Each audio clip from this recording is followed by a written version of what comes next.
Ready? Let's begin with prayer. Dear Heavenly Father, I thank you for the blessings that you have given us. I ask that you'll please send your Spirit to be with us. Give me your words to speak. Help us to understand these things. Amen. Okay. So the children of Israel have exited Egypt, and so now we jump to 1 Kings, chapter 6, verse 1. And it says, "And it came to pass in the 480th year after the children of Israel were come out of the land of Egypt, in the 4th year of Solomon's reign over Israel, in the month Ziph, that he began to build the house of the Lord." So that tells us that Solomon began reigning 476 years after the Exodus. The 4th year of his reign, 480 years, you just subtract 4 from 480, and it gets you 476.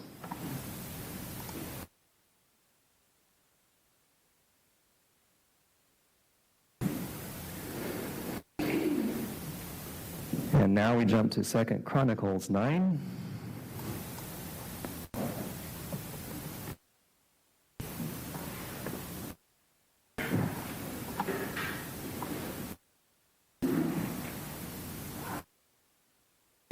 Verse 30 and 31.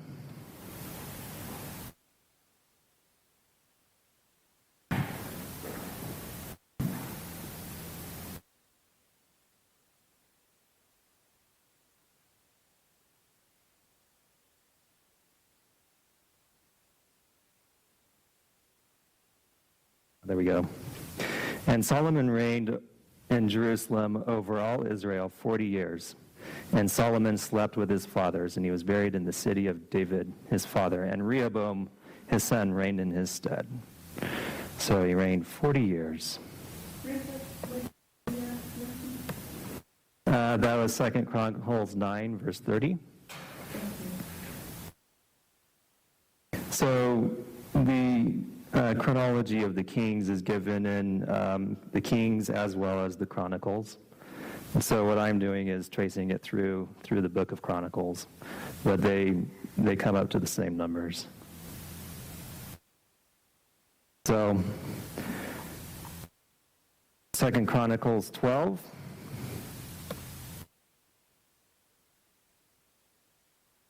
So King Rehoboam strengthened himself in Jerusalem and reigned for Rehoboam was 41 years old when he began to reign, and he reigned 17 years in Jerusalem. So,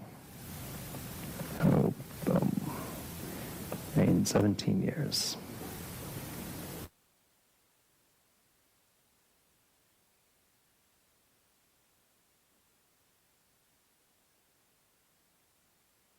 Second Chronicles 13:1 and 2 says that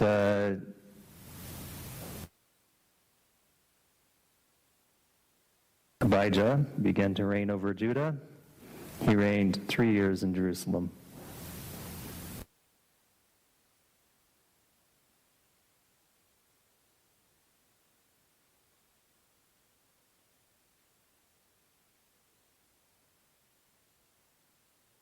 Second Chronicles 16:13.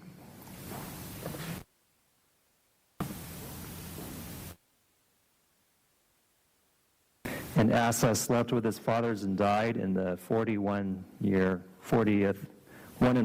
year of his reign." So Asa reigned 41 years. Second Chronicles 20.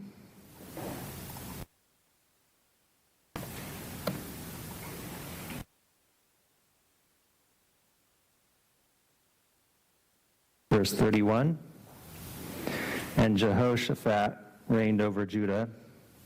He was 35 years old when he began to reign, and he reigned 25 years in Jerusalem."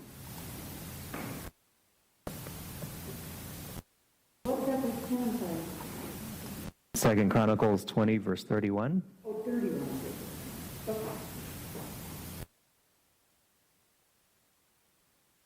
reigned 25 years.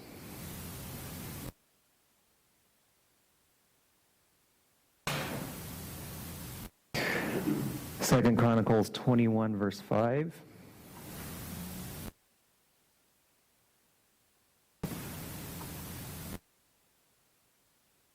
Jehoram was 32 years old when he began to reign, and he reigned 8 years in Jerusalem.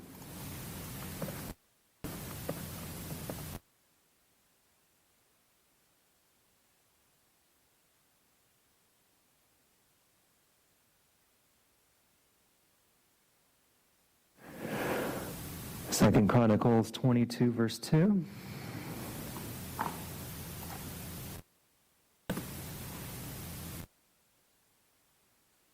And 2 years old was Ahaziah when he began to reign, and he reigned 1 year in Jerusalem. Short reign. It was kind of unhealthy to be a king. That's what I've determined.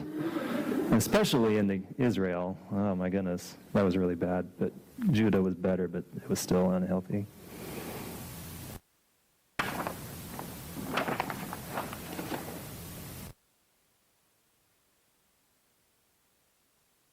Second Chronicles 22:12. And he was with them hid in the house of God 6 years, and Athaliah reigned over the land. So Athaliah, that's 6 years.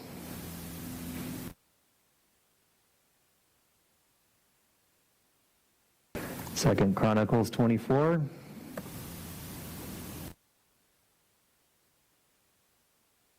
Verse 1. Joash was 7 years old when he began to reign, and he reigned 40 years in Jerusalem.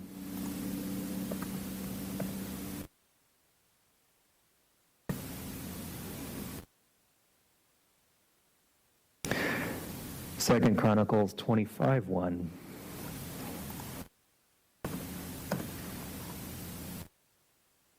Amaziah was 25 years old when he began to reign, and he reigned 29 years in Jerusalem.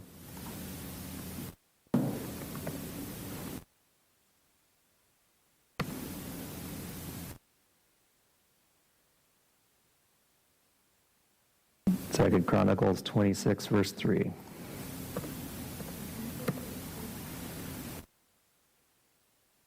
"16 years old was Uzziah when he began to reign, and he reigned 52 years in Jerusalem."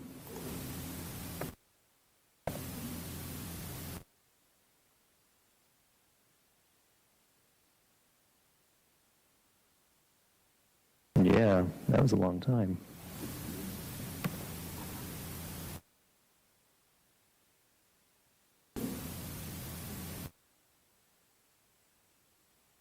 Second Chronicles 27, verse 1. Jotham was 25 years old when he began to reign, and he reigned 16 years in Jerusalem.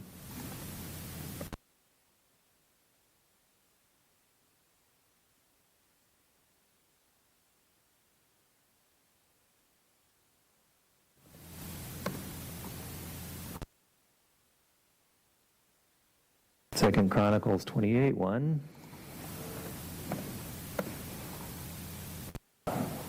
Ahaz was 20 years old when he began to reign, and he reigned 16 years in Jerusalem.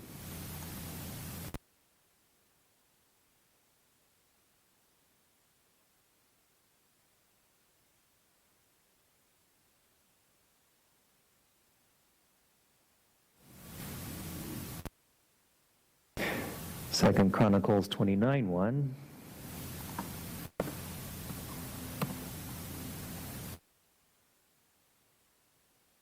Hezekiah began to reign when he was 25 years old, and he reigned 29 years in Jerusalem.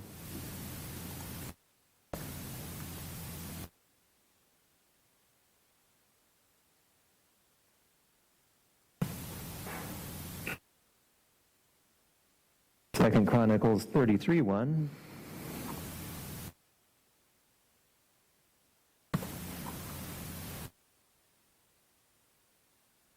Manasseh was 12 years old when he began to reign, and he reigned 55 years in Jerusalem.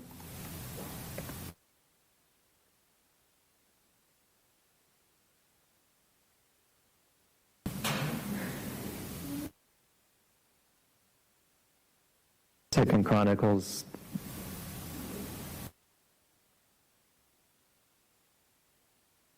33:21.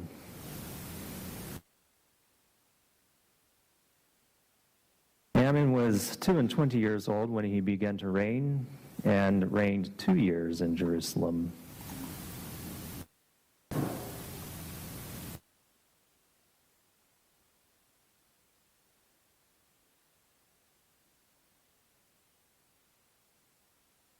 Second Chronicles 34:1.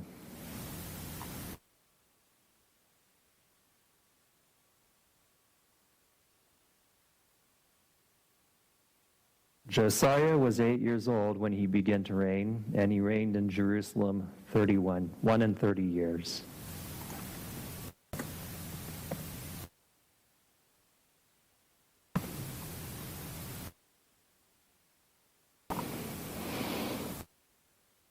Second Chronicles 36.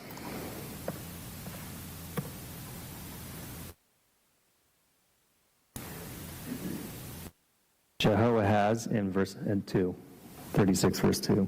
Jehoahaz was 23 years old when he began to reign, and he reigned 3 months in Jerusalem.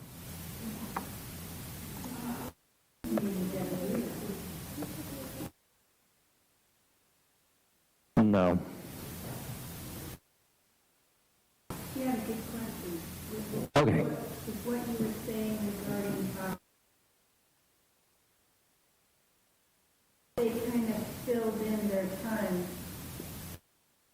He was just too short to even get for your He was too short. Yeah, that's correct. So we're actually going to put a 0 in for him. Because the king was credited as reigning until the end of the year. He never even reached until the end of the year to be credited as having a first year. And so the previous king is credited to reigning through the end of the year, and Jehoahaz gets a 0.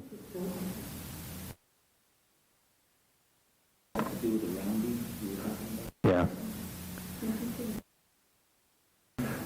Yeah, no, they did. They did. The interesting part was that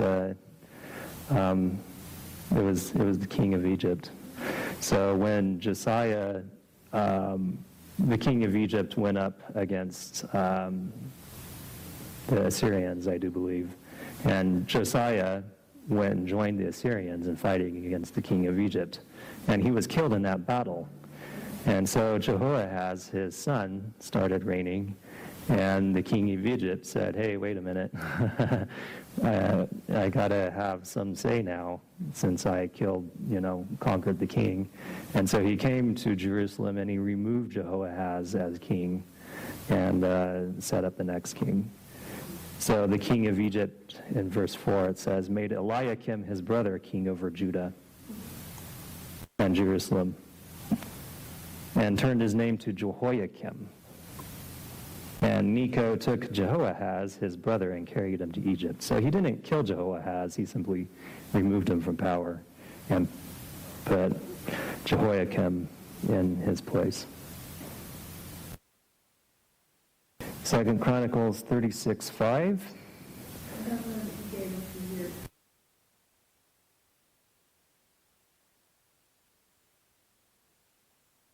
Yeah. Eliakim, his name was changed to Jehoiakim by the king of Egypt. And so they list him as Jehoiakim. He was 25 when he began to reign, and he reigned 11 years in Jerusalem.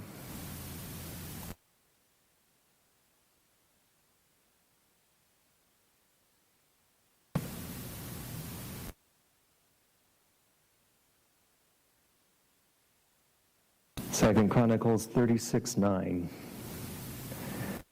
Against him came up Nebuchadnezzar, king of Babylon, and bound him in fetters to carry him to Babylon.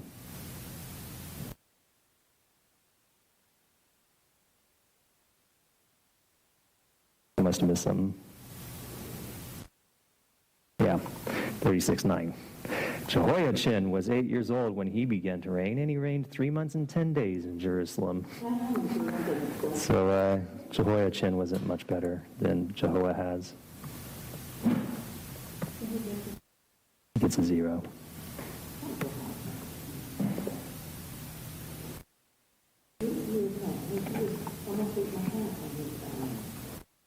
Yeah.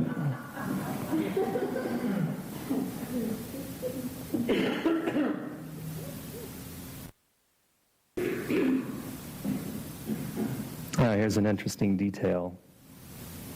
In verse 10, in verse 9 it says, Jehoiachin was 8 years old when he began to reign, and he reigned 3 months and 10 days in Jerusalem, and he did that which was evil in the sight of the Lord. Verse 10, and when the year was expired, Nebuchadnezzar sent and brought him to Babylon and made Zedekiah his brother king over Jerusalem. So So do we count a year? no, because his reign ended at the end of the year, and Zedekiah became the king.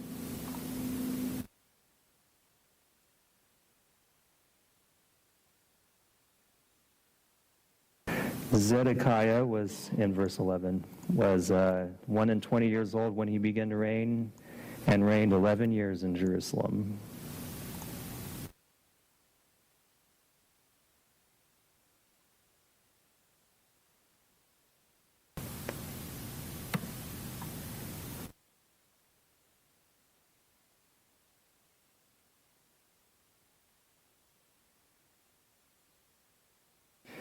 And at the end of his reign, the temple was destroyed.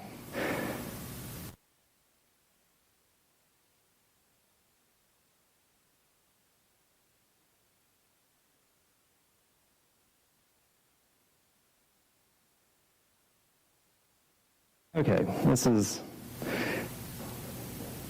where it gets a little more interesting.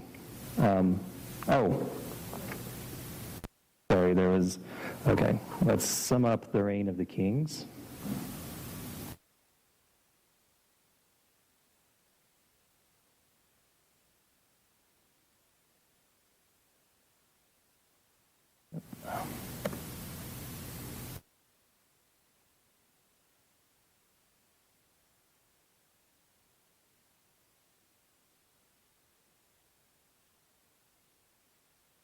What we're doing is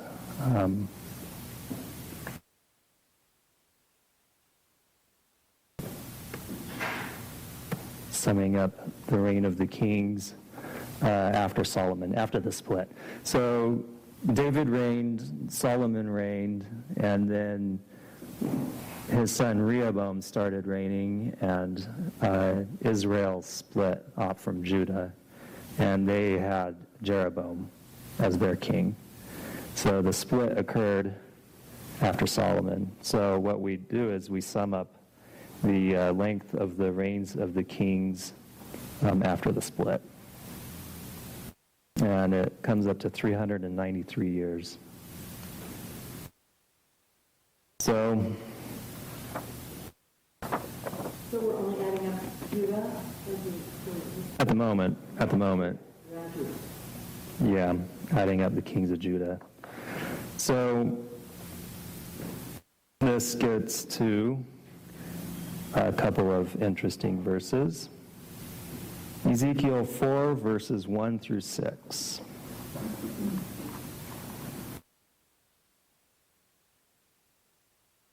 We could call this a check on our numbers.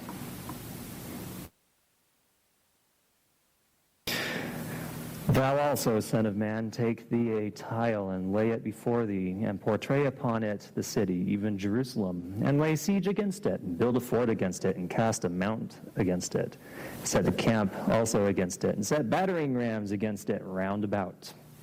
Moreover, take thou unto thee an iron pan, and set it for a wall of iron between thee and the city, and set thy face against it, and it shall be besieged, and thou shalt lay siege against it. This shall be a sign to the house of Israel. Lie also upon thy left side, and lay the iniquity of the house of Israel upon it, according to the number of the days that thou shalt lie upon it, thou shalt bear their iniquity. For I have laid upon thee the years of their iniquity according to the number of the days, 390 days. So shalt thou bear the iniquity of the house of Israel. So for every year that the house of Israel was in iniquity, he had to lay on his side. And we're told that it was 390 days, or 390 years, right?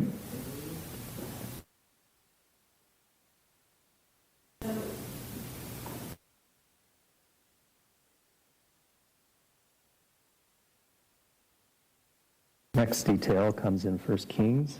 Oh, I'm getting there.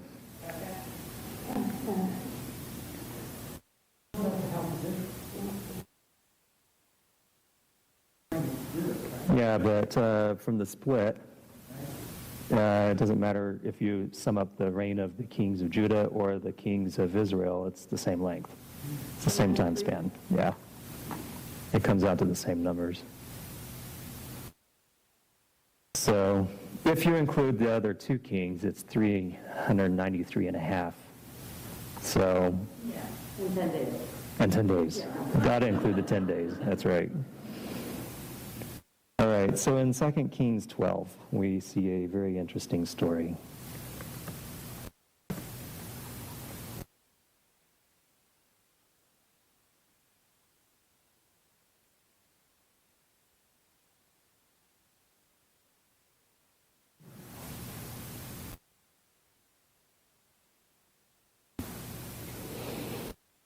Oh, 1 Kings. Sorry, I read that wrong.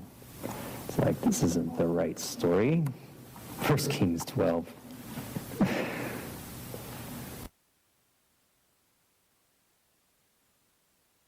Okay.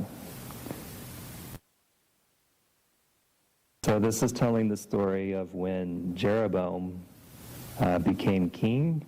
He fled to Egypt for a while. Then he came back.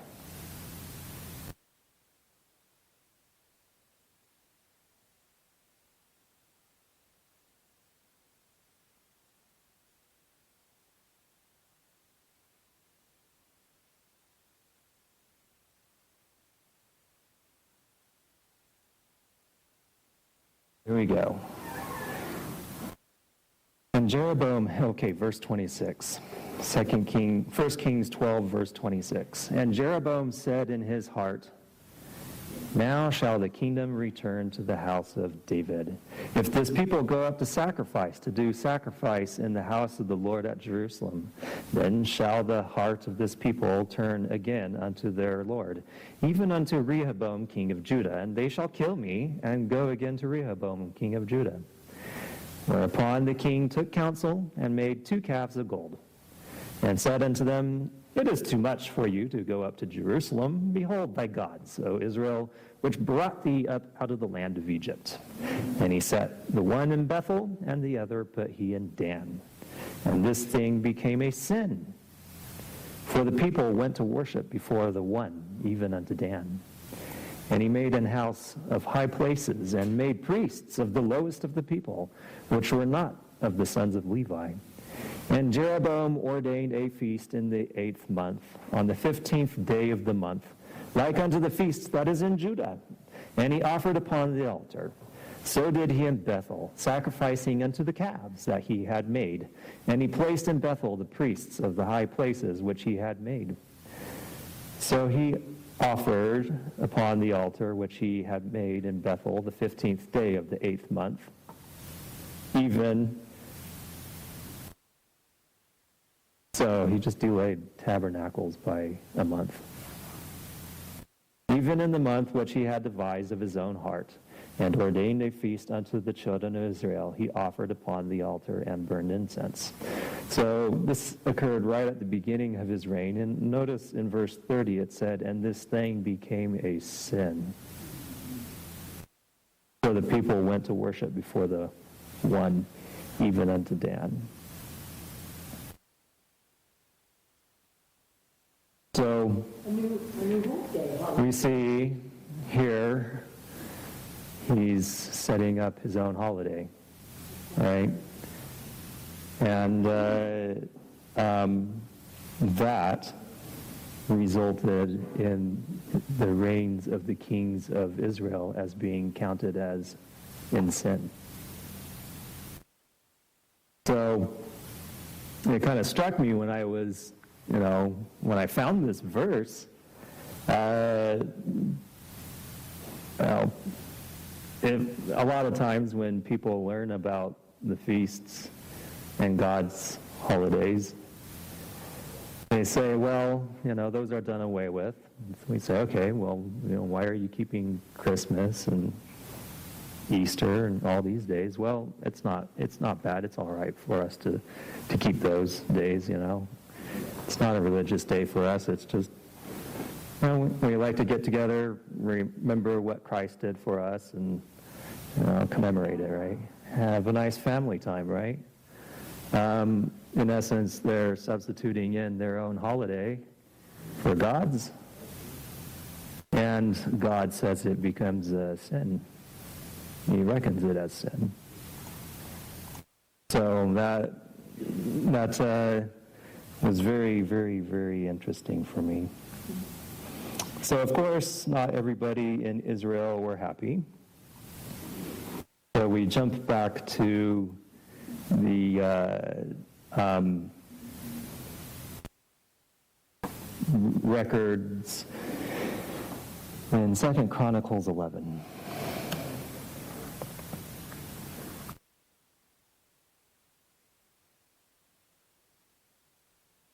Verse 13.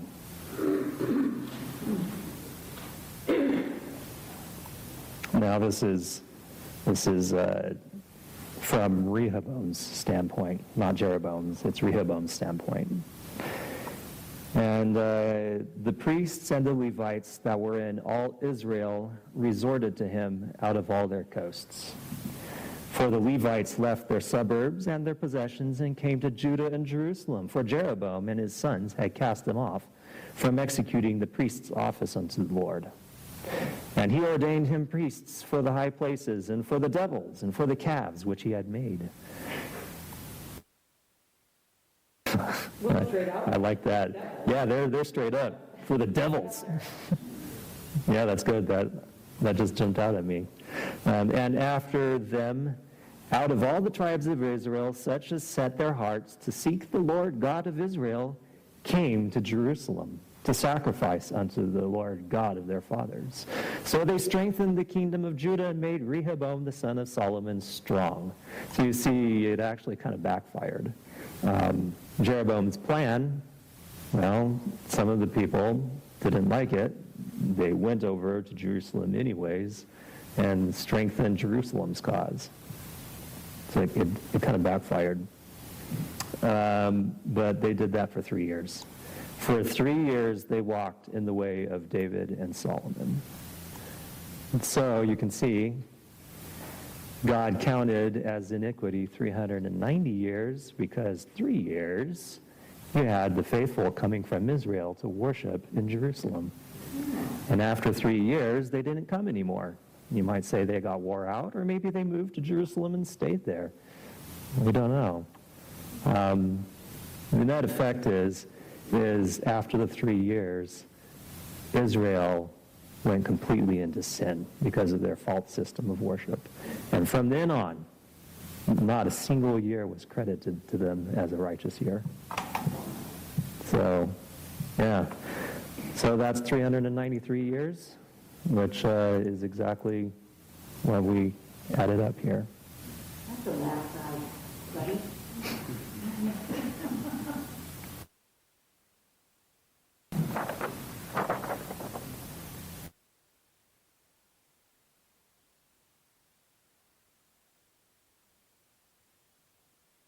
Okay, 2 Kings 23, verse 29.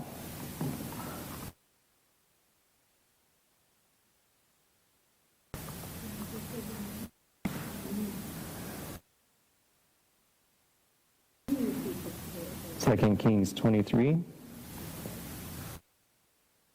verse 29.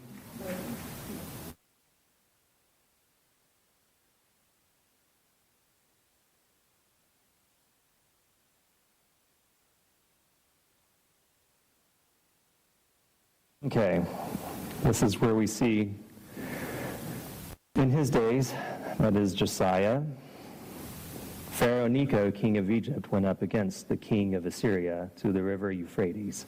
And King Josiah went against him, and he slew him at Megiddo when he had seen him. So Josiah gets killed by Pharaoh Necho.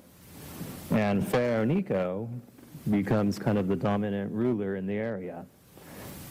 And so, as we've already seen, he starts interfering in the reign of the kings in Jerusalem because he's the top ruler now.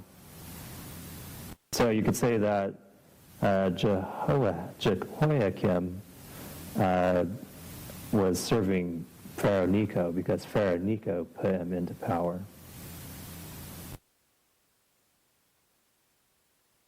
Story in First Esdras.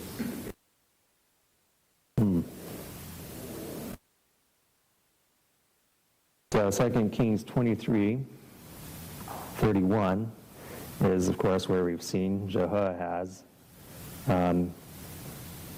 gets put onto the throne by Pharaoh Necho.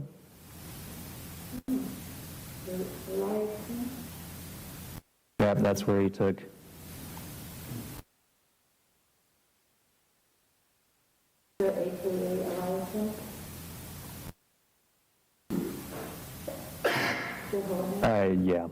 Jehoiakim. 3 months. Pharaoh Necho gets Eliakim, turns his name to Jehoiakim, and away they go. So it's just the, Jehoiakim, or Pharaoh Necho is the dominant ruler in the land. But that is kind of short-lived. Because in Jeremiah, we see in chapter 25.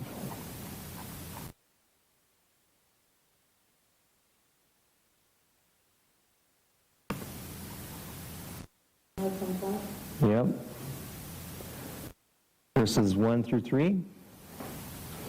The word that came to Jeremiah concerning all the people of Judah in the 4th year of Jehoiakim, the son of Josiah, king of Judah, that was the 1st year of Nebuchadnezzar, king of Babylon. So we're now syncing up the reigns of the kings of Israel with the reign of Nebuchadnezzar. And the 4th year of Jehoiakim is the 1st year of Nebuchadnezzar. Yeah.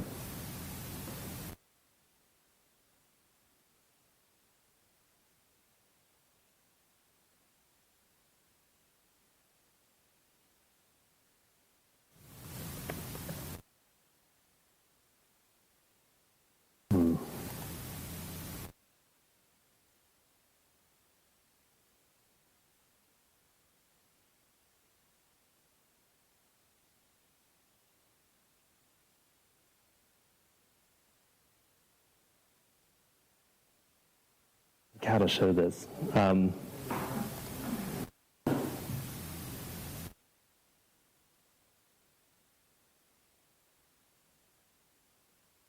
Okay, I know what I'll do.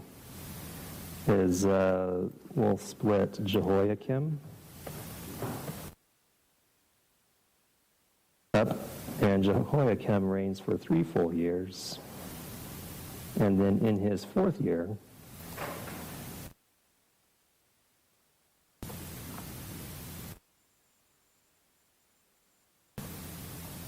becomes Nebuchadnezzar's first.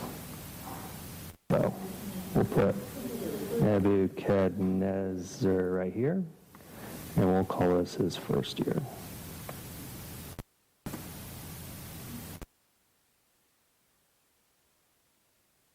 Just list that as 1. That'll be the simplest.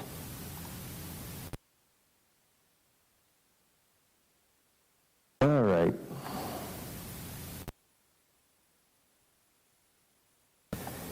So here's the prophecy which Jeremiah the prophet spake unto all the people of Judah and to all the inhabitants of Jerusalem, saying, From the 13th year of Josiah the son of Ammon, king of Judah, even unto this day, that is the 23rd year, so for 23 years, the word of the Lord hath come unto me, and I have spoken unto you, rising early and speaking, but ye have not hearkened. And the Lord hath sent unto you all his servants, the prophets, rising early and sending them, but ye have not hearkened, nor inclined your ear to hear.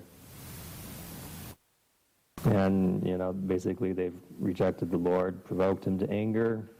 And so in verse 9 it says, Behold, I will send and take all the families of the north, saith the Lord, and Nebuchadnezzar, the king of Babylon, my servant, will I bring them against this land, and against the inhabitants thereof, and against all these nations round about, and will utterly destroy them, and make them an astonishment and an hissing and perpetual desolations.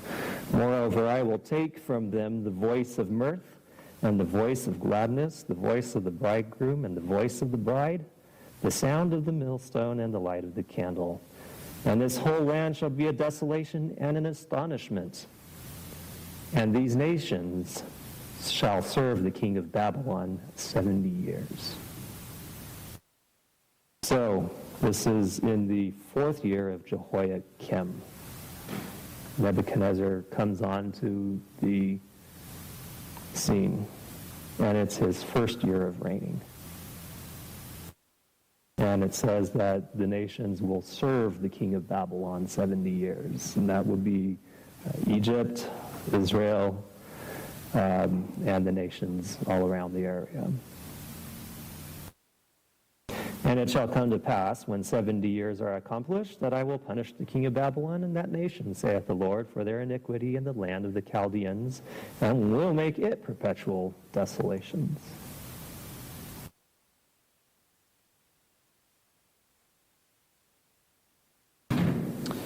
Jeremiah 46, verse 2.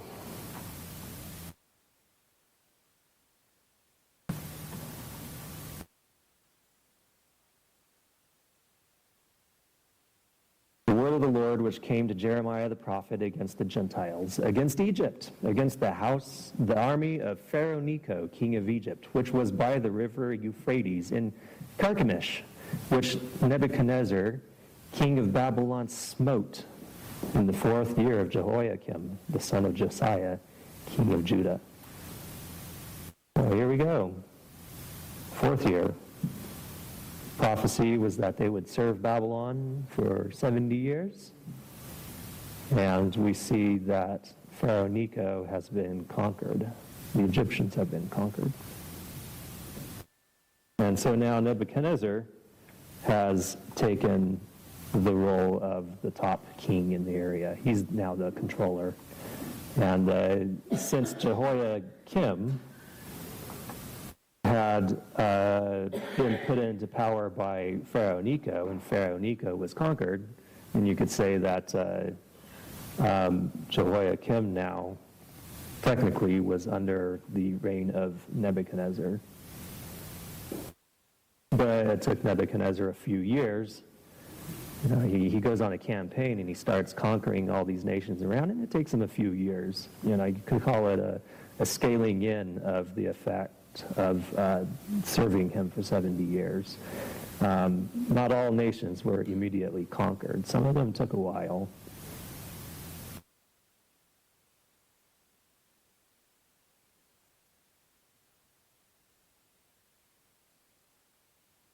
Second Kings 24, verse 1.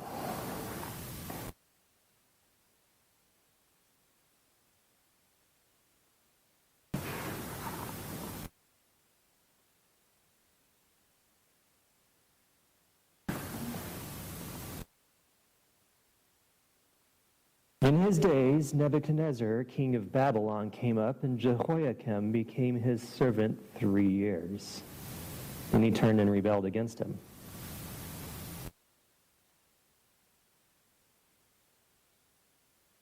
So 3 years he had relative peace. And then the king came up.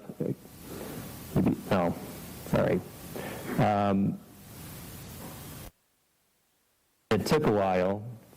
He became the servant officially for 3 years and served Babylon. And then he rebelled, and so Babylon came, and Nebuchadnezzar came and conquered him. And in verse 7 here, it says, "And the king of Egypt came not again any more out of his land, for the king of Babylon had taken from the river of Egypt unto the river Euphrates all that pertained unto the king of Egypt." So we see this 3-year period.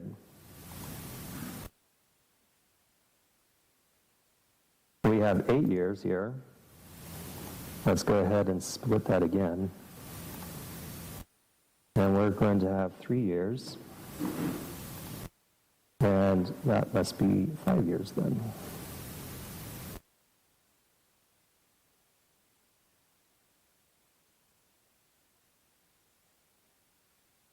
So these 3 years are him serving.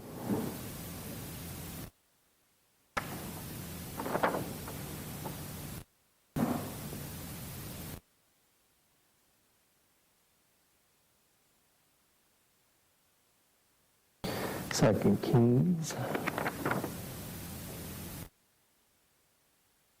Okay, Second Chronicles 36, verse 6. We see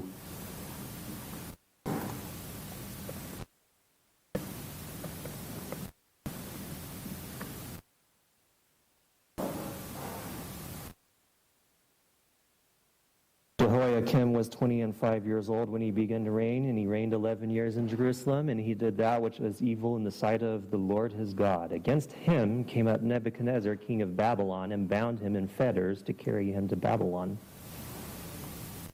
So, at the end of the 3 years, or at the end of his 11-year reign, he was conquered and carried to Babylon.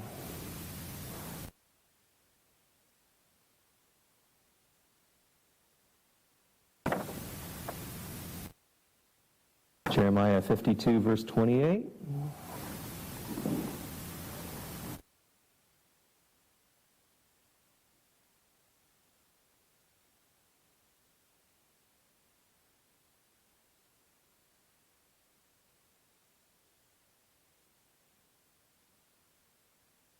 This is the people whom Nebuchadnezzar carried away captive. In the 7th year, 3,000 Jews, and 3 and 20.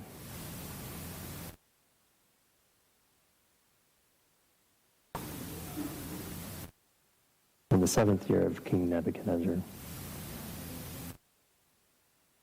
52. So, we know that this was his first year, which was the 4th. And in the 7th year would be 6 years later, right?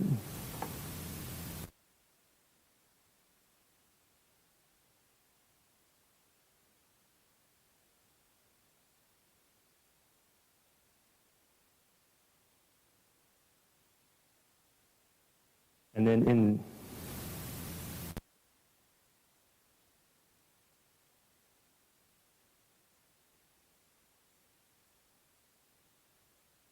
I think I really need to break this down. I've been struggling with how to present this on the screen.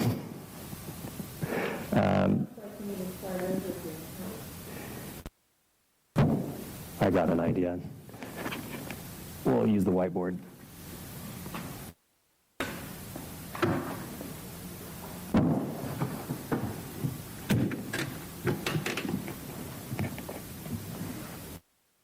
We have the, and oh, here it is.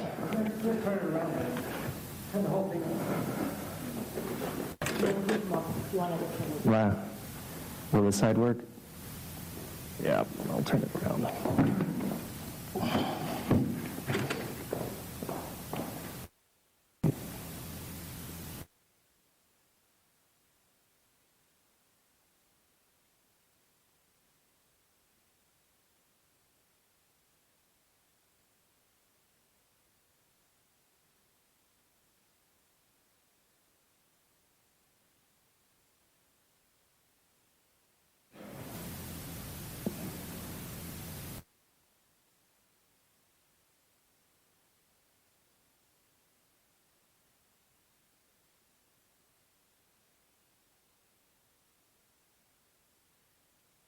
Okay, we have Jehoiakim, and he comes into power, let's just say, right there.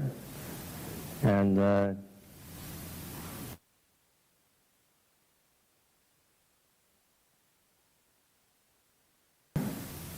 each square represents a year.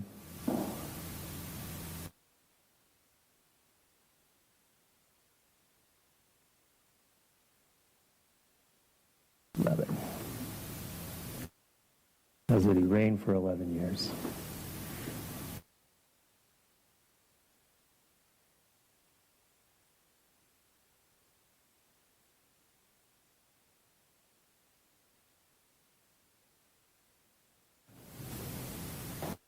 Okay. And in his fourth year, so here's 1, 2, 3, 4. Fourth year is the first year of the king of Nebuchadnezzar. So we'll draw in Nebuchadnezzar beside him.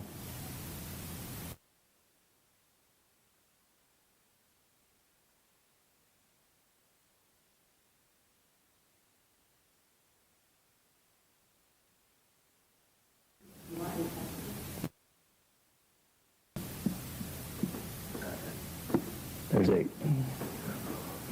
Okay.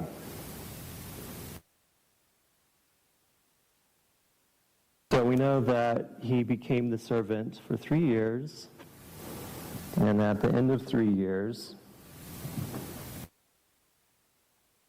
he was conquered and taken to Babylon.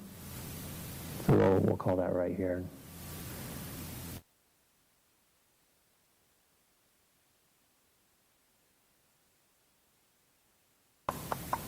Oh, wait a minute, though. That was in the...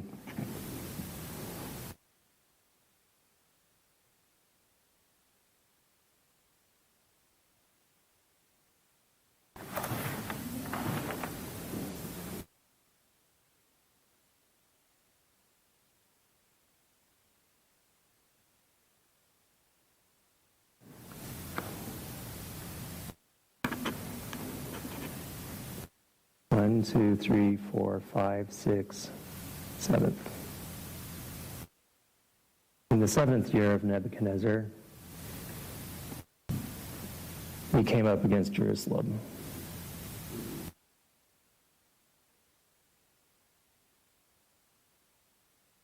Right? Because this is his first year. 2nd, 3rd, 4th, 5th, 6th, 7th. He comes up there, and this is where he carries away those people captive.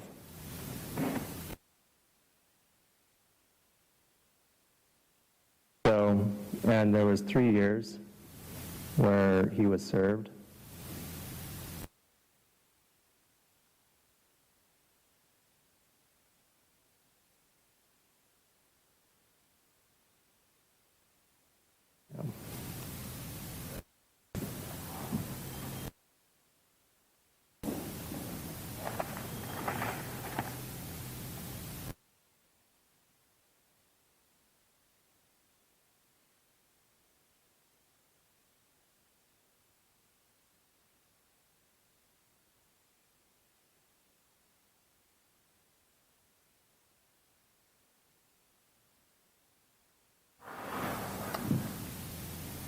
All right, here we go.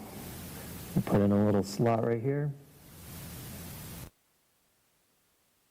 And this represents Jehoiachin.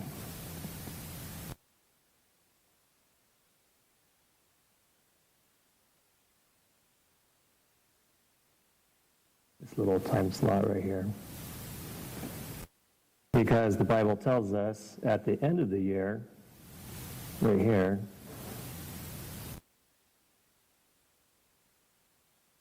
when he was removed.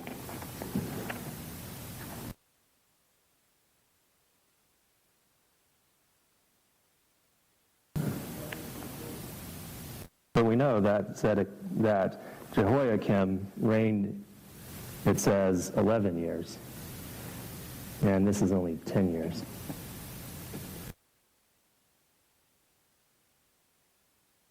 So, this doesn't count, really. Jehoiachin is credited to reigning to the end, and Nebuchadnezzar is still in the area, and so Jehoiachin is credited with reigning through to the end of this year right here.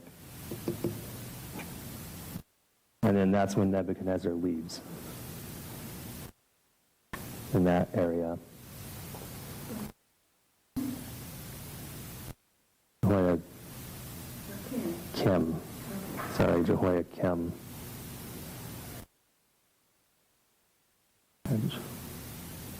Jehoiakim. This little slot is Jehoiachim, and this is Jehoiakim.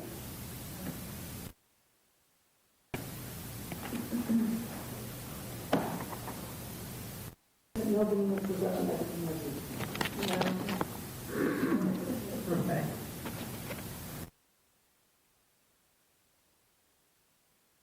All right. So Nebuchadnezzar took Jehoiakim to Babylon.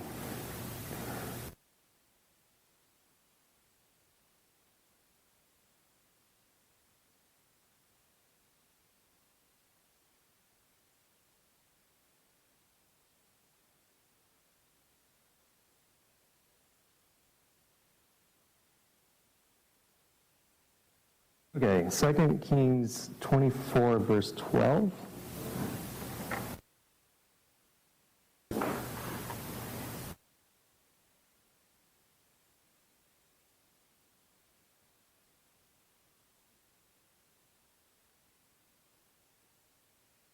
And Jehoiachin, the king of Judah, went out to the king of Babylon, he and his mother and his servants and his princes and his officers, and the king of Babylon took him in the 8th year of his reign. So Jehoiachin reigned up until here. At the beginning of the year, it was right here. This is now the 8th year of Nebuchadnezzar. Notice just a few months earlier, it was the 7th year of his reign. So this is evidence that the kings were reckoned as reigning from the fall to the fall. According to the Babylonians, the kings reigned from the spring through the spring. And so if they were counting Nebuchadnezzar's reigns from a Babylonian perspective, you would not see him going from his 7th year to his 8th year in the fall. It would have been in the spring. So we know that they were not following the Babylonian time of reckoning when they were talking about Nebuchadnezzar's 1st year, 2nd year, 3rd year. So, but this is the evidence of the fall to fall reckoning, because here's his 7th year. At the end of the year, it's now the 8th year of the reign of Nebuchadnezzar.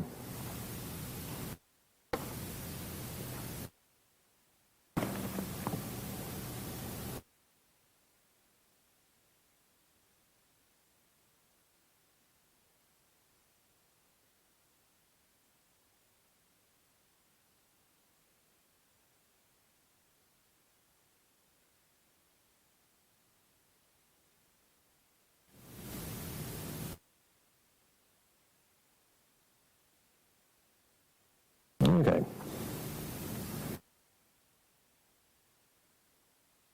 So the interesting part, too, is that Zedekiah starts his reign in this year.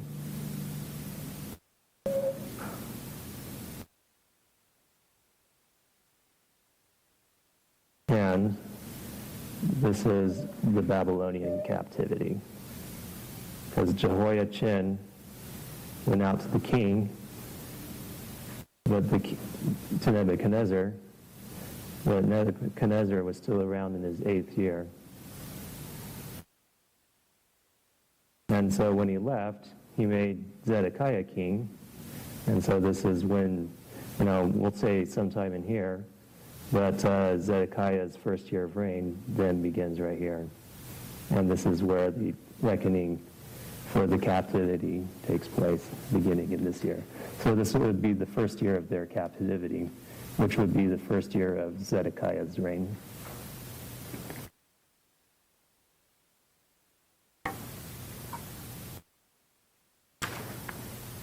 He was reigning in captivity. No, Zedekiah didn't. Power and then got captive. Who? Zedekiah. No, he went into power right here, and he reigned for 11 years.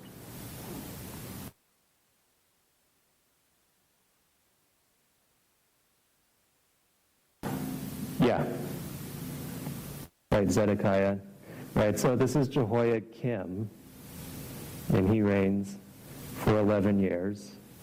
But in his 10th year, Nebuchadnezzar comes and removes him, puts in Jehoiachin. No, takes out Jehoiakim. Jehoiachin becomes the ruler by default. And he comes and he removes Jehoiakim, and that's in his 7th year. And in his 7th year, in his 8th year, he removes, at the end of the year, he removes Jehoiachin. So then after that, Zedekiah becomes king. So there's 4 rulers: Jehoahaz, Jehoiakim, Jehoiachin, and Zedekiah. So is Zedekiah reigning over those that are left in Jerusalem? Yes. After they got carried away? Yeah. This is the first captivity. This is when Daniel was taken captive. And Ezekiel as well. And Ezra was their cohort also. Ezra? Ezekiel. He may have been. Ezekiel, for sure, yeah. Because Ezekiel's prophecies, he was the contemporary of Jeremiah, but Ezekiel and Daniel were in Babylon.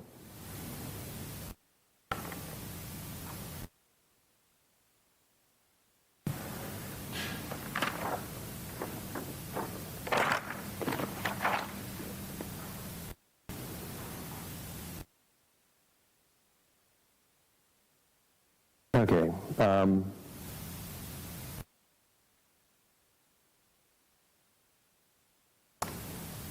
Jeremiah 52, verse 5 through 7.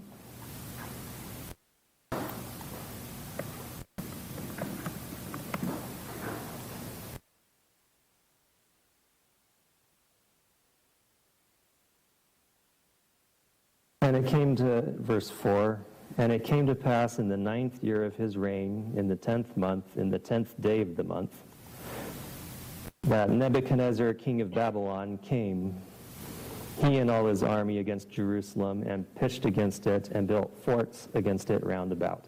So the city was besieged unto the 11th year of King Zedekiah. So let's actually start a new line here, a new row for Zedekiah.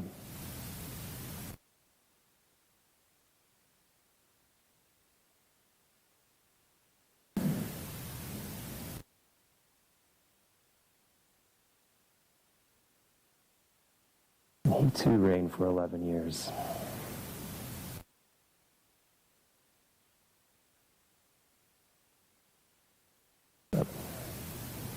And we'll have it for Nebuchadnezzar.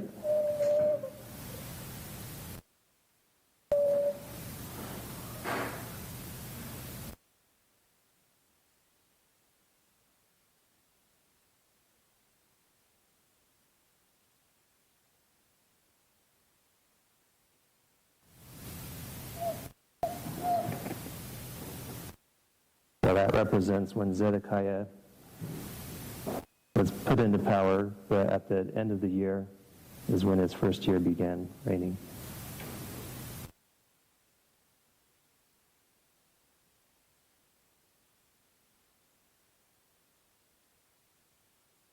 supposed to be there still.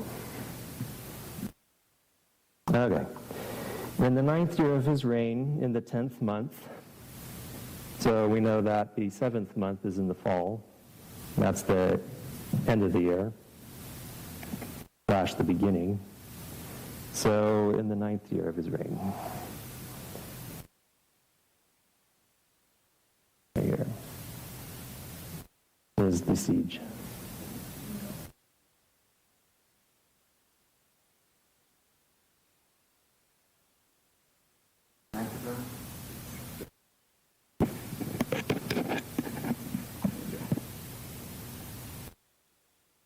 So the city was besieged unto the 11th year of King Zedekiah. And in the 4th month, in the 9th day of the month, the famine was sore in the city, so that there was no bread. And the city was broken up, and all the men of war fled, and went forth out of the city by night by the way of the gate between the two walls, which was by the king's garden. But the army of the Chaldeans pursued after the king and overtook Zedekiah in the plains of Jericho, and all his army was scattered from him. Then they took the king and carried him up unto the king of Babylon to Riblah in the land of Hamath. And the king of Babylon slew the sons of Zedekiah before his eyes. He slew also the princes of Judah in Riblah. Then he put out the eyes of Zedekiah, and the king of Babylon bound him in chains and carried him to Babylon and put him in prison till the day of his death. Now in the 5th month, in the 10th day of the month, which was the 19th year of Nebuchadnezzar, king of Babylon, came Nebuzaradan,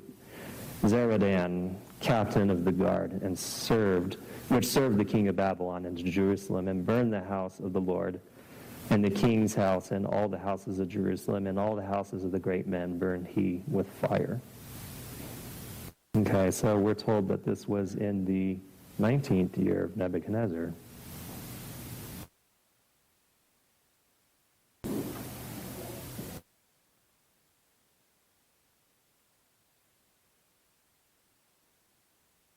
So if we count, 1, 2, 3, 4, 5, 6, 7, 8, 9, 10, 11, 12, 13, 14, 15, 17, I must have made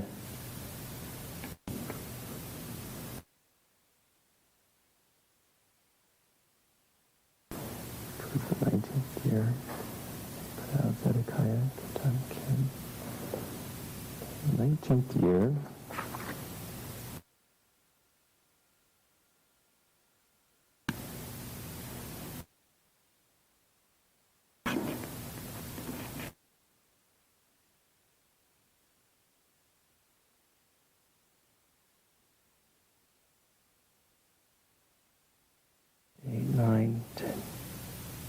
Sorry.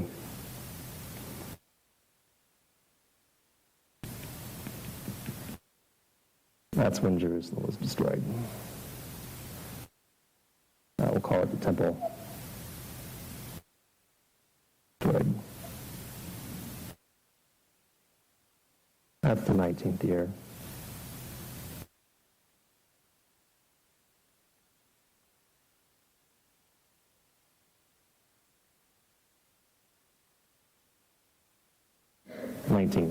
Yep, there we go.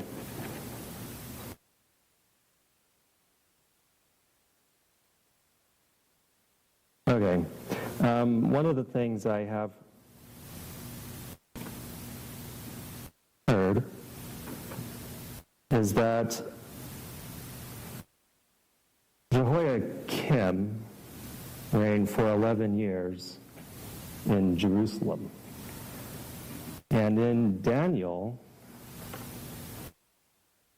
go and look at Daniel 1.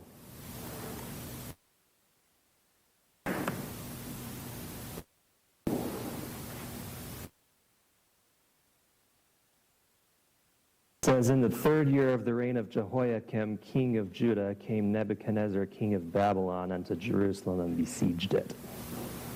And the Lord gave Jehoiakim, king of Judah, into his hand, with part of the vessels of the house of God, which he carried into the land of Shinar to the house of his God. And he brought the vessels unto the treasure house of his God. So the idea here is, in the 3rd year of the reign of Jehoiakim, Nebuchadnezzar comes and takes him. But Jehoiakim reigns for 11 years in Judah. So the idea is he was taken away to Babylon for a while, and then he was brought back to Jerusalem and reinstated as king, and then continued his reign until he had reigned 11 years in Jerusalem. See the logic? Okay. So there's a couple of things that is challenging with that. First is that Nebuchadnezzar's first year is in the 4th year of Jehoiakim's reign.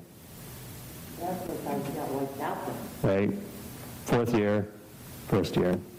So how could Nebuchadnezzar come up against Jehoiakim in his 3rd year before Nebuchadnezzar had even begun to reign? It's not possible. Furthermore, since we know that this is the 1st year of Nebuchadnezzar's reign, there's no spaces in here of unaccounted time. It's his 1st year, and we've accounted for every year of Jehoiakim, Jehoiachin, the destruction of Jerusalem, Zedekiah, and his siege, and here it is, the 19th year. There is no blank spaces in there in the reigns of the kings of Israel that would have allowed Jehoiakim to have been taken away and come back and resume reigning.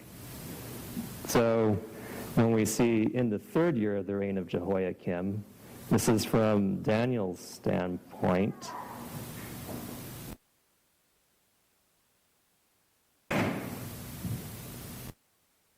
This would be the 3rd year under his reign under Nebuchadnezzar. See what I mean?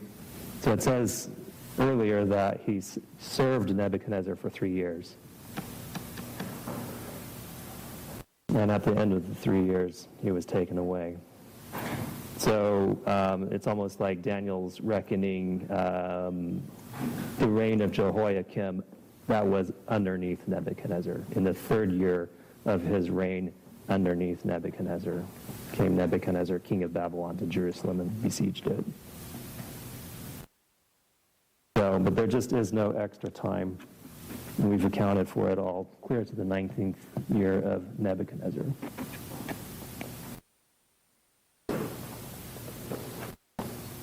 Okay. Now we jump to Ezra 1.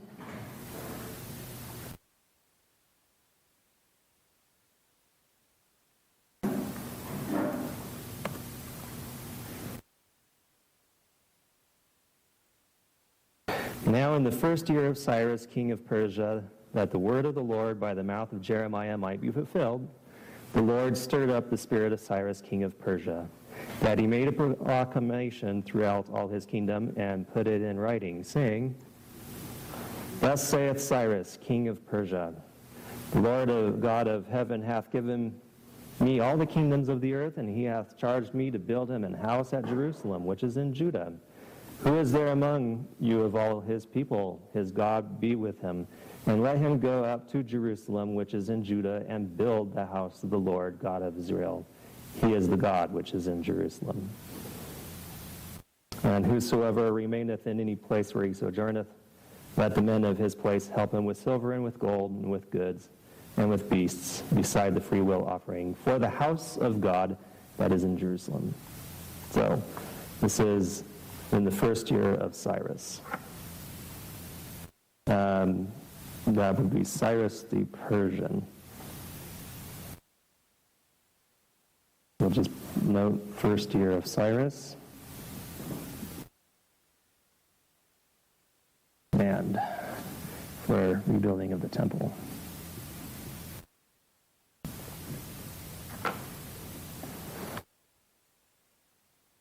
Okay.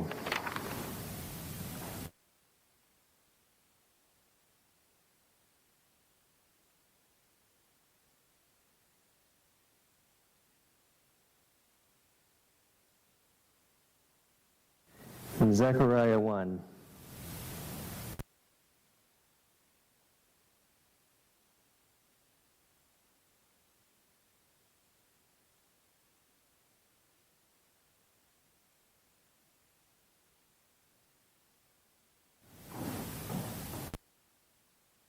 We read, "In the 8th month, in the 2nd year of Darius, came the word of the Lord unto Zechariah, the son of Berechiah, the son of Iddo, the prophet, saying, The Lord hath been sore displeased with your fathers.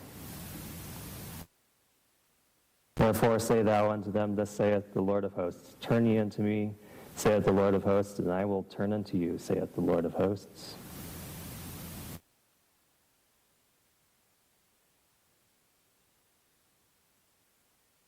On the 24th day of the 11th month, which is the month Sabat, in the 2nd year of Darius."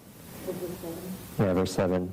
"Came the word of the Lord unto Zechariah, the son of Berechiah, the son of Iddo, the prophet, saying, I saw by night, and behold a man riding upon a red horse. And he stood among the myrtle trees that were in the bottom, and behind him were the red horses, speckled and white. Then said I, O my Lord, what are these? And the angel that talked with me said unto me, I will show thee what these be. And the man that stood among the myrtle trees answered and said, These are they whom the Lord hath sent to walk to and fro through the earth. And they answered the angel of the Lord that stood among the myrtle trees and said, We have walked to and fro through the earth, and behold, all the earth sitteth still and is at rest. And the angel of the Lord answered and said, O Lord of hosts, how long wilt thou not have mercy on Jerusalem and on the cities of Judah, against which thou hast had indignation these 70 years? So we see that this is past tense now.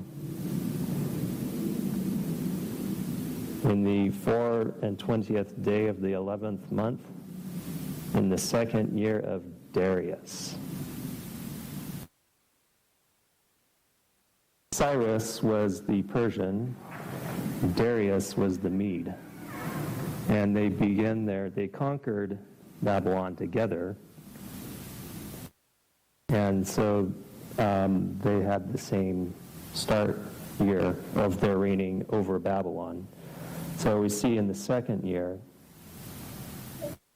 that the 70 years has ended.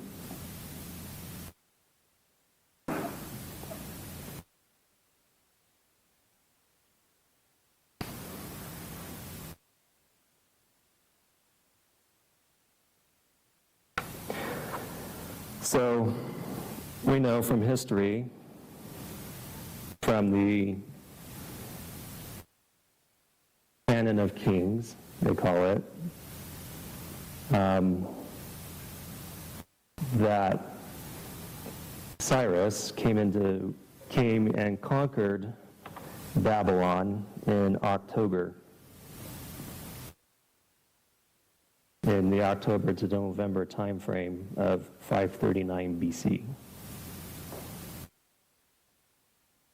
He will not have been credited with his first year of reign until the 7th month of 538 BC. The 2nd year of their reign was in 537 BC.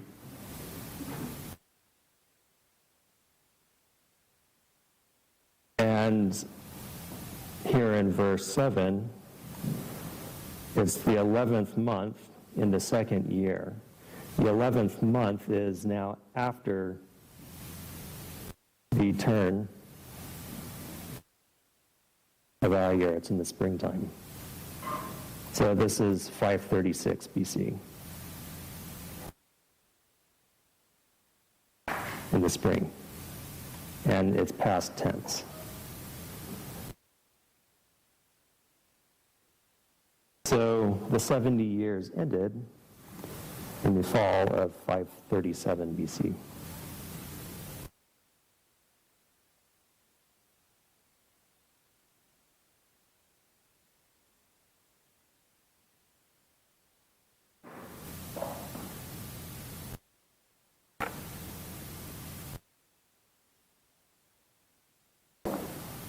And they begin in the 4th year of Jehoiakim, which was the 1st year of Nebuchadnezzar. So now we can start adding things up.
And we get to the date 3437.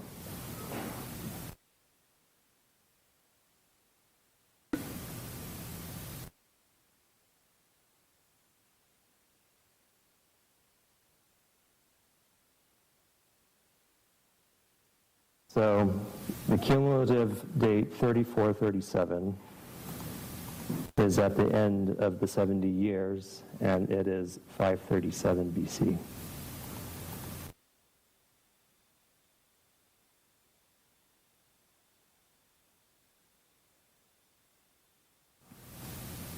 Is there any questions so far?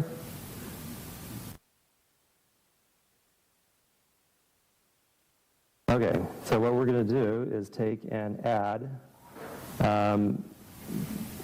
34, 37 to 537.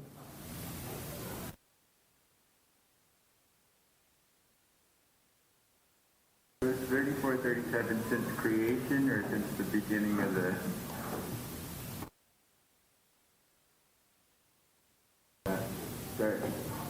starting date? It's since they started counting time. And so 3974 is kind of like our, if you think of it, it is a conversion factor now. Okay? So we'll call this our conversion factor.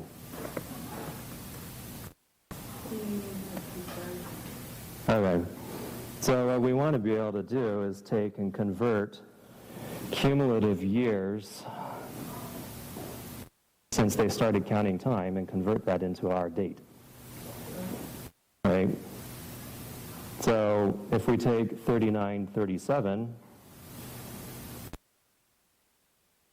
and we take 3437, and 3437 minus 3974 gives us 537 BC. Right? So this is a conversion factor that allows us to convert from cumulative time in history to our modern date by simply subtracting this conversion factor. Now, if you cross the BC AD timeline, they don't have a 0 year, and so you have to add 1 to it. Okay? No, that just accounts for the non-existent 0 year. Okay. So then, using this, we can start checking some things of interest. Let's just say 4,000 years.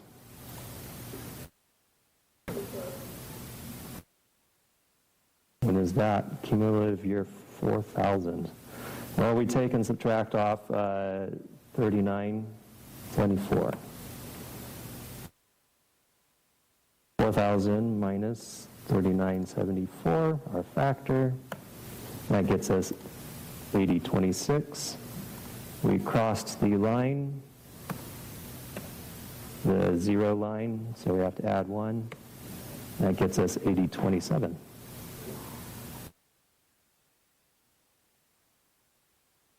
"6,000 years of sin." That's when Jesus was baptized? That's when Jesus began his ministry.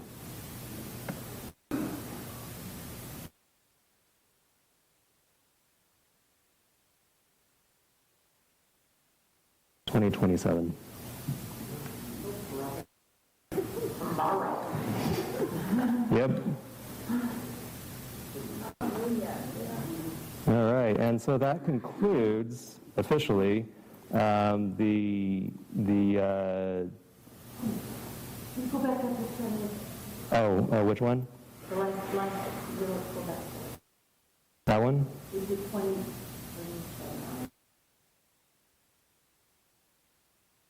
Oh, one more over. Sorry. Yeah.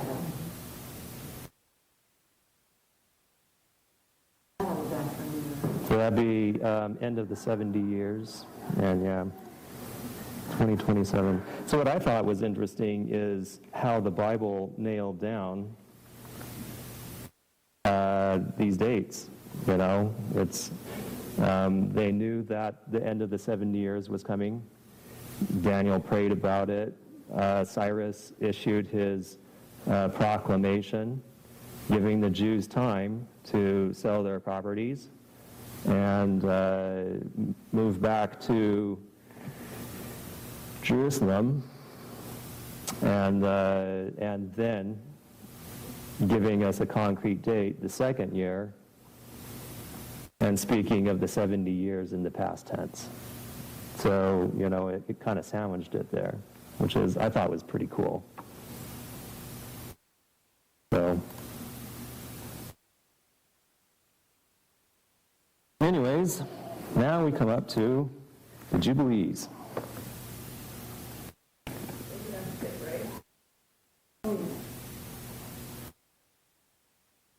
Minute break.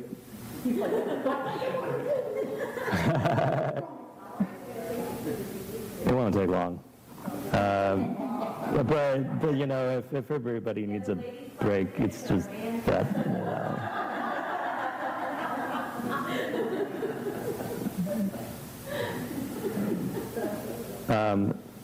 If you guys want to take a break, I guess.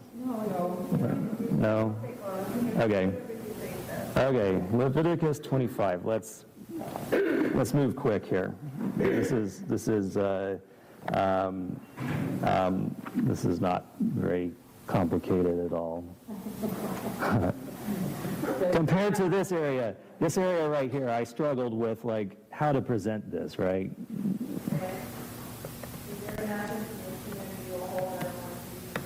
No.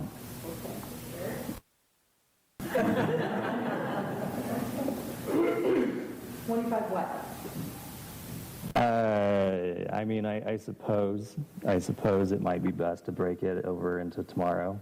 What do you guys want me to do? Are you going to tie in the Jubilee right now? Yeah, that's what I'm going to do. I'm going to pinpoint when the Jubilee dates are in the Bible. How long will it take? I don't know. We're at an hour and 25 minutes. So, okay, let's just do it tomorrow. Okay, so this will be the shocking rest of the story. So we've got the hard parts, I believe. You know, coming through from Josiah on down through here. This was to me the most difficult part of everything. Did you see the Pope 7 presentations on the Jubilee dates and how it's equals to 2027? Did you see that? I've never seen that, no. That is unbelievable. That was right before you. That's why we're all so excited. Do we wrap up with prayer for the video Yeah. before you do that, Melody, or is Dear Heavenly Father, thank you for the blessings you have given us, and that we've been able to get together today to fellowship, worship, and learn And please now bless this food that we're going to eat this afternoon. And thank you. Amen.